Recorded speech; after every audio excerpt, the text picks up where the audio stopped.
बुजुर्ग, युवा साथी, छोटे बच्चे और हमारी महिलाएं, साथियों, मैं पहली बार मेरा नागपुर आना हुआ। अब जब से मैं नागपुर पहुंचा हूं तो जिस क्षेत्र में मैं रहता हूं उसे आरएसएस का गढ़ कहा जाता है। जिस क्षेत्र में, दिल्ली के जिस कोने के अंदर मैं रहता हूं उसे आरएसएस का गढ़ कहा जाता है और वहां पर ये बातें की जाती हैं कि हमारा ये जो नागपुर है ये आरएसएस का गढ़ है। लेकिन जब मैं नागपुर आया और नागपुर आने के बाद मैंने देखा तो मेरे को पता लगा कि ये तो जय भीम की धरती है, ये तो गौतम बुद्ध की धरती है। साथियों, ये कहते हैं बार बार कि भारत देश के संविधान को, हमारे बाप दादाओं के बनाए हुए संविधान को खत्म कर देंगे। अरे मैं कहना चाहता हूं, तुम्हारी लाख पुरखे आ जाए, तुम बुला लो जिसे बुलाना है, लेकिन हम इस देश से संविधान को मिटने नहीं देंगे। ये हम सबका ऐलान है आज नागपुर की धरती से।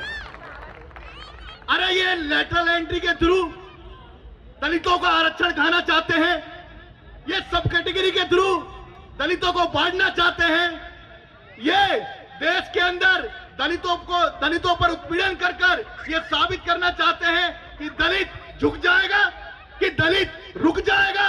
मैं कहना चाहता हूं ये डॉक्टर बाबा साहब अंबेडकर के बच्चे हैं, किसी के आगे झुकने और डरने वाले नहीं है। साथियों, बुलबुल के पंजों में बाज नहीं होते।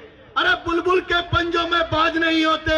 और यकीन मानिए कि बड़ों के आगे छोटों के सत्कार नहीं होते। जिस कौम को पड़ जाती है सर झुकाने की आदत, उनके सरों पर कभी ताज नहीं होते। इस बात को आप याद रखिएगा साथियों। अरे ये बार बार कहते हैं कि हमारे युवाओं के साथ लगातार नौकरी छीनने का कार्य करेंगे। ये बार बार कहते हैं हमारे युवाओं के साथ उनको संगी बनाने का कार्य करेंगे। मैं कहना चाहता हूं अपने बौद्ध अनुयायियों से, अपने भीम सैनिकों से कि घर घर जाइए और इस डॉक्टर बाबा साहब अंबेडकर की अलग जलाइए कि इन आरएसएस वालों की, इन खाकी वर्दी वालों की, जो कहते हैं कि अपने आप को हम बहुत बड़े दलितों को मानने वाले हैं, ये कहते हैं हम बहुत बड़े अनुयायी हैं बौद्ध के, ये कहते हैं कि हम डॉक्टर बाबा साहब अंबेडकर के अनुयायी हैं। मैं कहना चाहता हूं ये सिर्फ और सिर्फ फर्जी अनुयायी हैं। अगर कोई असली अनुयायी है वो है जो डॉक्टर बाबा साहब अंबेडकर के संविधान को मानता है, डॉक्टर बाबा साहब अंबेडकर के संविधान पर चलता है। और साथियों, जब मैं नागपुर आया, मैं उत्तर नागपुर की तरफ पहुंचा तो मेरे को पता लगा कि एक डॉक्टर बाबा साहब अंबेडकर कन्वेंशन सेंटर यहां पर बनाया गया।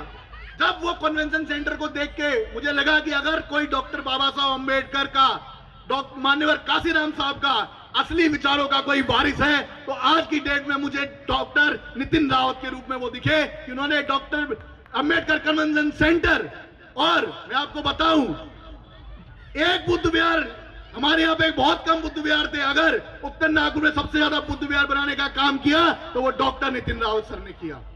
तमाम ऐसे कार्य हैं जो आज की तारीख में सबसे ज्यादा आम्बेडकरी आंदोलन, भारत बंद हो, SC ST एक्ट के खिलाफ हो, अगर किसी ने सबसे ज्यादा ईंट से ईंट बजाने का काम किया है, डॉक्टर बाबा साहब अंबेडकर के विचारों पर चलने का काम किया है, तो वो छवि, वो नेतृत्व मुझे आमदार डॉक्टर नितिन रावत के अंदर दिखाई देता है।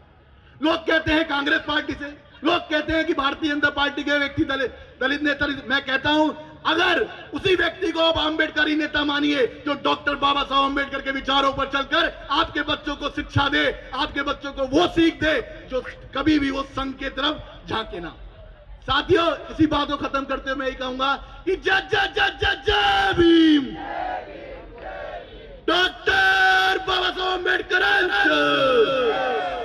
डॉक्टर बाबा साहब अम्बेडकर, जय भीम, नमो बुद्धाय।